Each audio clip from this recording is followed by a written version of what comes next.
TV Crazy Man here. In this video, we look at Walker Texas Ranger Goofs and fun facts. With Mr. Goose, like the case of the muddy boots, morphing cars, unruly rattlers, and more. Plus Chuck Norris facts, real ones. And just for kicks, see my bionically enhanced version of the fight between Lee Majors and Walker Texas Ranger. Find out which Marvel superhero actor was on Walker before he was famous. And what terrible cliffhanger did they leave us with on Walker, never to be resolved? On the episode, One Riot, One Ranger. It's a particularly cold day. It's freezing out here. And if Chuck Norris is cold, you better believe it's cold. I wanted your opinion. I beat it out of you. But earlier in the episode, a crook thinks that he's going to leave some guards out in the heat. Leave them? In this heat in the middle of nowhere? Sure, why not? I know crooks are always supposed to be dumb, but seems like he would have noticed that everybody was dressed warm, even himself. In this heat in the middle of nowhere? Sure, why not? It's freezing out here. In the episode Bounty, Trevette is wearing a suit before chasing a bad guy in his Firebird. But when they make a sharp turn, Trevette is wearing a white shirt, and then he's back in his suit within just a couple of seconds. Trevette's 1994 Firebird becomes an earlier model when about to crash. Looks like it might be in the 1980s.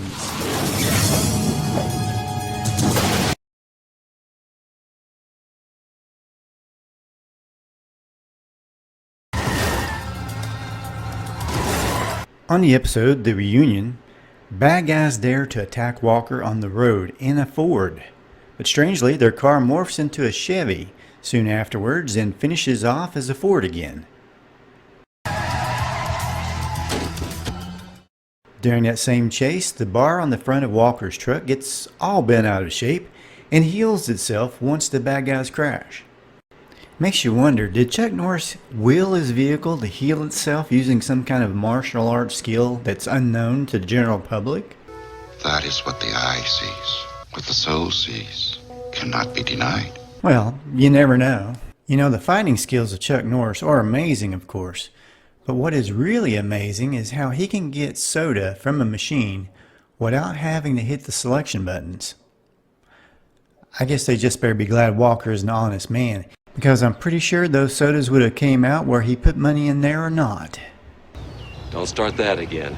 On the episode Mustangs, a crook shoots out Walker's tires, making them super flat. Then when he's walking back, it looks like one of the tires has air in it again. On the episode, Till Death Do Us Part, Walker runs across a dry bridge to save a family in a car that's about to fall off. Of course, naturally, Walker manages to get everyone out, but ends up not so lucky himself.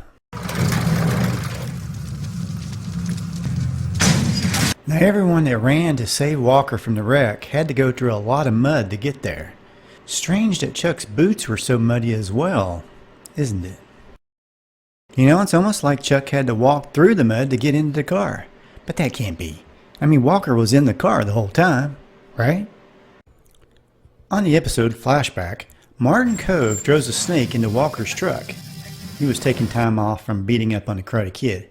Anyway, the window he threw the snake in is now up when Walker jumps in to chase Cove. Chuck has to stick his arm right in the snake's face in order to get it to bite him. You see, obviously the snake was too frightened to bite Chuck Norris without provocation. Lots of it. Like, stick his hand right in his face. That was the only way to get him to do it. Trust me, I know what I'm doing. You know, I bet that Sledgehammer is Walker Texas Ranger's favorite show. I know it's mine. Besides Walker Texas Ranger, of course. Son, you said the wrong thing to the wrong man. Well, I mean, after the 6 Million Man, I mean, a man can have more than one favorite show, you know. On the episode, The Brotherhood, these guys don't seem to notice their newspaper is a phony, with a photo pasted on it with super glue. The picture looks like it's starting to lift off the page. Oh, man, that's a shame. Yeah, that's terrible. On the episode, Sons of Thunder Part 2, Carlos chases after Walker and the bad guy with his pal, but for some reason it looks like they switched cars in the middle of the chase, and then they changed back to the other police car at the end.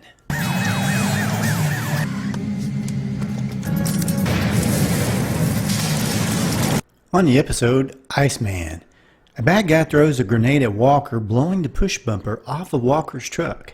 But before the chase is even over, Chuck Norris has fixed the bumper back while in hot pursuit at the same time. On the episode, A Woman's Place, a construction company spells about as well as I do. Yep, you may find misspellings on my videos. Oh, what? You and Trigger could have done better?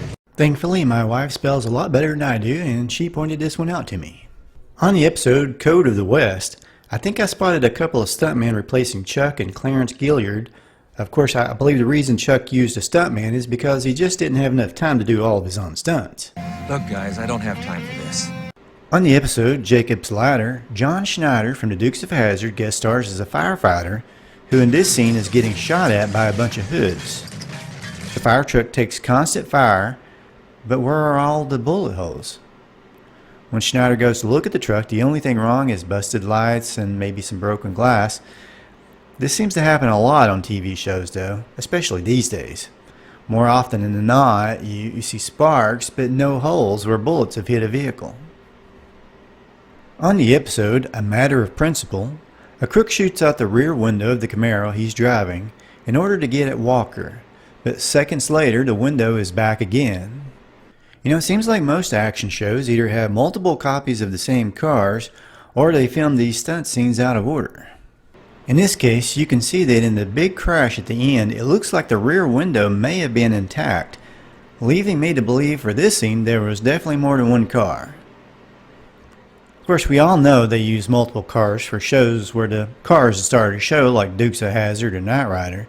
But I guess it surprises me just a little they would have more than one car for a vehicle that was doomed to crash in just one episode. And now it's time for Walker Texas Ranger Trivia Facts, starting with Chuck Norris facts. Real ones. Never heard of him. 4-time world karate champion? 6. Chuck Norris joined the United States Air Force in 1958 and was sent to Korea, where he began training in Korean martial arts. Afterwards, he got out of the Air Force and then he opened a martial arts studio in 1962, where I'm sure his students all loved him.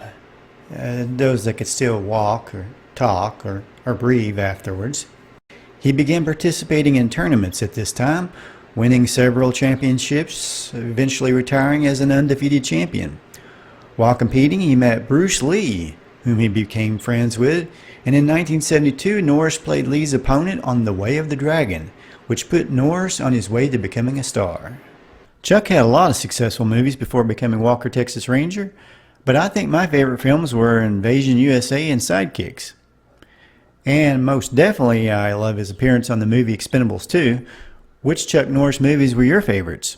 Post your thoughts in the comments. Walker Texas Ranger ran between 1993 and 2001. I read it would have went for another season, but Chuck wanted to spend more time with his wife. Chuck is now 84 years old. Besides being a writer, TV and movie star, he's also known as the spokesman for Total Gym, that he managed to work into an episode of Walker. The actor that played CD in the pilot was deemed too young to continue and was replaced by Noble Willingham. He quit the show towards the end of the series to run for Congress. He passed away at the age of 72 in 2004.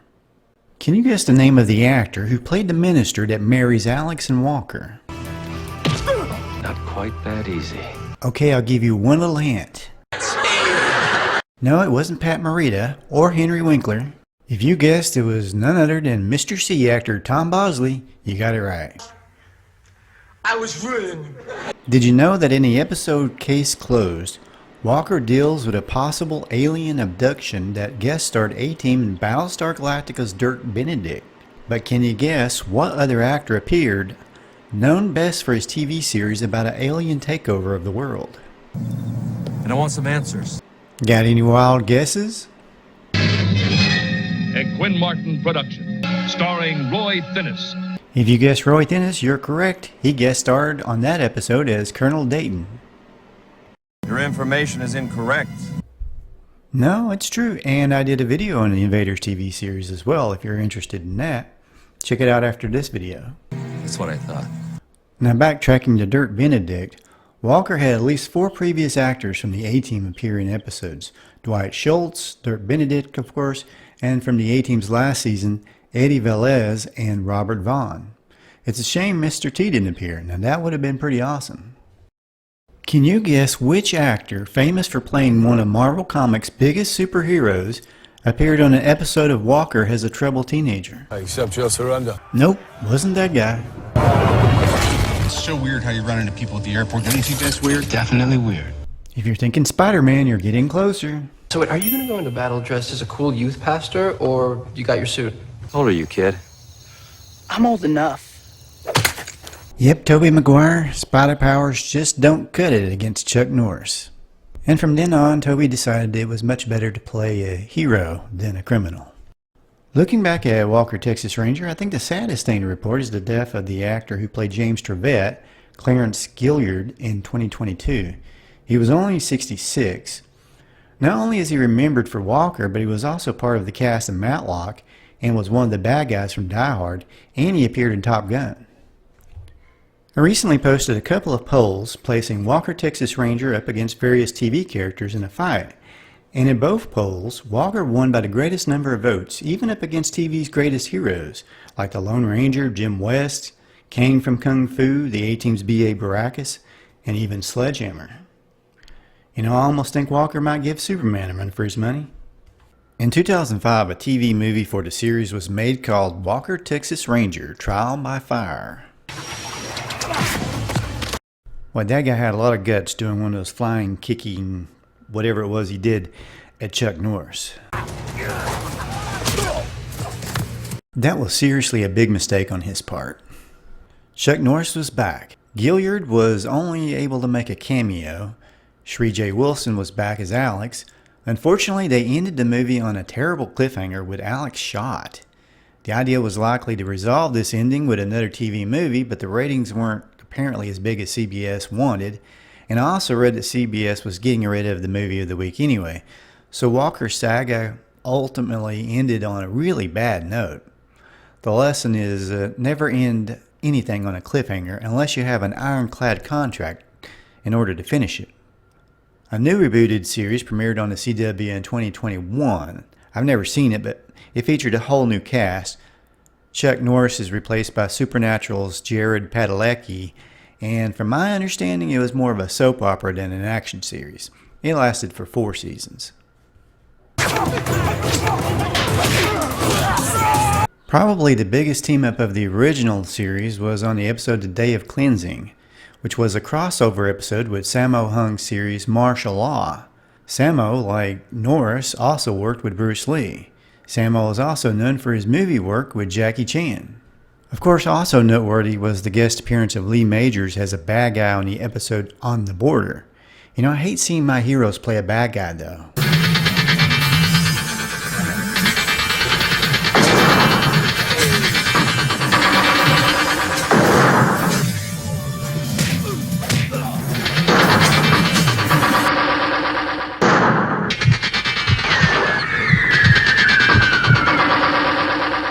Well, the fight didn't exactly go down just like that, but that's the way I felt it should have.